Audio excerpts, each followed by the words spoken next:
नमस्कार, मेरे YouTube channel legal में आपका स्वागत है। आज मैं आपको हिंदू मैरिज एक्ट के सेक्शन 23 के बारे में बताऊंगा। ये सेक्शन 1976 में 68वां संशोधन कर 23A के नाम से जोड़ा गया था, क्योंकि अगर कोई अलग से सेक्शन बनाया जाए तो पूरी सीक्वेंस ही ख़राब हो जाती है। तो इसलिए जब कोई सेक्शन ऐड किया जाता है, नई कोई बात ऐड की जाती है या उसमें कोई संशोधन किया जाता है तो A, B, C ऐसे करके कर देते हैं। तो 23 सेक्शन तो था HMA के अंदर, लेकिन उसमें 23A जोड़ दिया गया था। ये सेक्शन क्या करता है? ये सेक्शन रेस्पोंडेंट्स के राइट्स बताता है। इसमें ये बताया गया है कि अगर पेटिशनर इस एक्ट के अंतर्गत, जैसे कि डिवोर्स का केस फाइल कर देते, डिवोर्स का केस हो गया या जुडिशियल सेपरेशन का केस हो गया या केस होता है सेक्शन 9 के तहत रेस्टिट्यूशन ऑफ कंजुगल राइट्स का केसेस होते हैं, तो ऐसे केसेस में अगर पेटिशनर आप पे केस डालता है और आप पे इल्ज़ाम लगाता है कि इसने क्रूअल्टी करी है या मारपीट करी या अडल्ट्री के अंदर रहता था, तो ऐसे में आप भी उसके खिलाफ रिलीफ ले सकते हैं।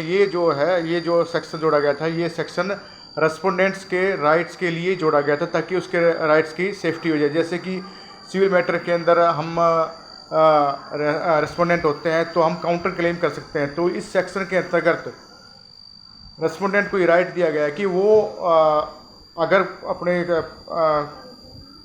क्रूअल्टी प्रूव कर देता है कि मेरे साथ भी क्रूअल्टी हुई है, यानी कि जो पेटिशनर ने मेरे साथ भी जो क्रूअल्टी करी है और वो भी अडल्ट्री के अंदर था, तो वो उसके तहत एक काउंटर क्लेम डाल सकता है। और वो सारे जो काउंटर क्लेम होते हैं वो जो डालेगा वो फिर एक ही पेटिशन बन जाएगी। क्योंकि अगर आप 23A की एप्लीकेशन पेटिशनर के केस में लगाते हो और वो फिर उसके बाद जब देखता है कि या भाई इसका फल थोड़ा भारी पड़ रहा है, क्योंकि कोर्ट तो सबूतों को देख के ही डिसाइड करता है। अगर वो पेटिशनर जो है या आपकी वाइफ है चाहे आपके हस्बैंड है, अगर पेटिशनर जो है वो अपने केस को प्रूव करने में असक्षम होता है और आपके पास अच्छे सबूत हैं जिससे आप किसी क्रूअल्टी पूरी तरह प्रूव कर सकते हो या ये दिखा सकते हो कि ये अडल्ट्री के अंदर रही थी या रहा था, तो जब वो देखता है कि इसका थोड़ा भारी, इस पर ज़्यादा सबूत है, तो वो अपना केस विड्रॉल कर सकता है।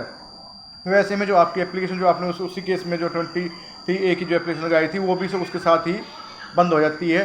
तो ऐसे में मैं आपको सलाह ये दूंगा कि ऐसे में क्या करना है, आपने एक अलग से केस फाइल करना होती, वो एप्लीकेशन ही है, लेकिन उस पर अलग से नंबर लगवा के एक काउंटर क्लेम बोलते हैं उसको, काउंटर क्लेम लगा के उसमें आप डाल सकते हो। फिर वो एक साथ ही चलेंगी और फिर उसके बाद आप अपना जो है वो अपना डिफेंड कर सकते हो और आप अपने प्रूव कर सकते हो कि इसने ये अडल्ट्री के अंदर था। अगर आपके पास सबूत हैं और आप प्रूव करने में पूरे सक्षम हो जाते हैं और कोर्ट को सेटिस्फाई कर देते हैं, तो कोर्ट जो है वो आपके अधिकारों की रक्षा करेगा और उल्टा उसके ऊपर ही मैटर चलाया जाएगा और आपके जो अधिकारों की जो है शिक्षा होगी। तो इसलिए सेक्शन 23A जो है वो रेस्पोंडेंट्स के अधिकारों की शिक्षा के लिए बनाया गया था। क्योंकि जब कोई पेटिशन डाली जाती है तो उसके अंदर पेटिशनर की ही बात को सुनी जाती है, लेकिन मौका उसको भी दिया जाता है अगर पेटिशनर के पास सबूत हैं और वो प्रूव है, तो जब देखता है, पेटिशनर देखता है कि इस पर ज़्यादा सबूत है, तो वो हो सकता है कि अपना केस विड्रॉल कर ले, ख़त्म हो जाए।